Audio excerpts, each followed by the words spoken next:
Some of you are too young to remember the Danish cartoon controversy of 2005. Back in 2005, the staff of the Danish newspaper Jyllands-Posten became concerned about their self-censorship when it came to Islam.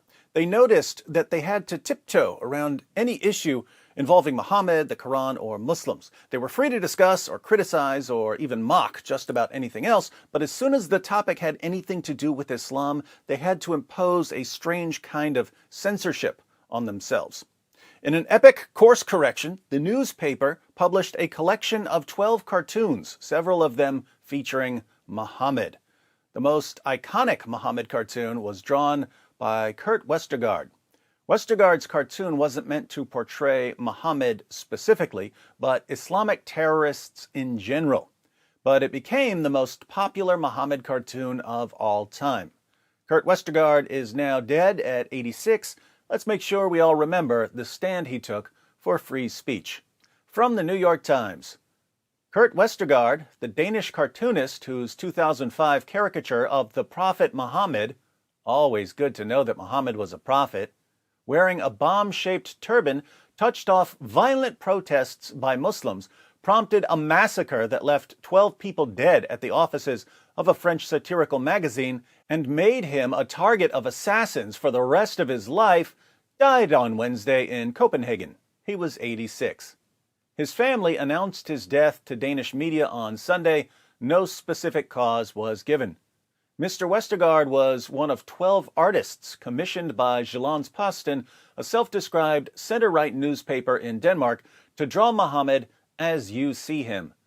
The newspaper said the Muhammad cartoons, as they came to be known, although some depicted other figures, were not intended to be offensive, but rather to raise questions about self-censorship and the limits of criticism of Islam. Mr. Westergaard said that when he drew his cartoon, he was seeking to underscore his view that some people invoked the prophet to justify wanton violence. He later explained that the bearded man he had depicted, with a lit fuse protruding from his turban, could have been any Islamic fundamentalist, not necessarily the founder of Islam. Still, many Muslims were outraged because they believed that any images of the prophet, much less one provocatively connected to terrorism, are considered blasphemous. Let me guess, since someone associated your prophet with violence, you're going to respond with a bloodbath. Am I right? In 2006, Danish embassies in the Arab world were attacked in riots that claimed dozens of lives. In 2008, 3 people were charged by the Danish authorities with threatening to murder Mr. Westergaard. 2 years later, a Somali Muslim intruder armed with an axe and a knife penetrated the cartoonist's home in Aarhus, though it was equipped with steel doors, bulletproof glass, and surveillance cameras. At the time, Mr. Westergaard and his 5-year-old granddaughter were cowering in a fortified bathroom.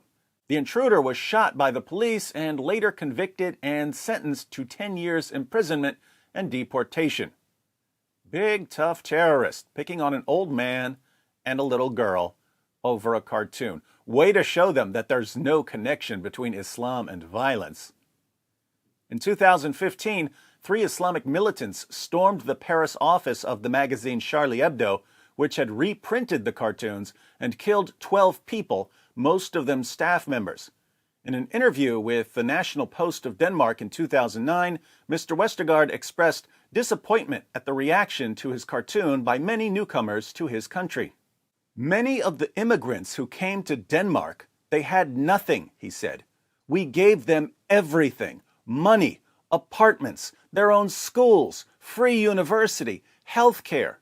In return, we asked one thing: respect for democratic values, including free speech. Do they agree? This is my simple test. I don't think they agree, Kurt. The article goes on, but let's read a couple of quotes from Kurt Westergaard. I want to be remembered as the one who struck a blow for free speech, he once said. But there is no doubt that others will instead remember me as a Satan who insulted the religion of a billion people. I do not see myself as a particularly brave man, he told The Guardian in 2010, adding, But in this situation, I got angry. It is not right that you are threatened in your own country just for doing your job. That's an absurdity that I have actually benefited from because it grants me a certain defiance and stubbornness. I won't stand for it, and that really reduces the fear a great deal. Kurt Westergaard said he didn't see himself as a particularly brave man, and I think he was right. He was born in the 1930s, so he saw a lot of bravery in his lifetime. It's not that Westergaard was especially brave, it's that we live in a generation where almost everyone in any position of power or influence is especially cowardly. When cowardice is the norm, anyone who's willing to stand up for something suddenly seems like King Leonidas. The darker the night, the brighter the stars. Now, who's going to take his place?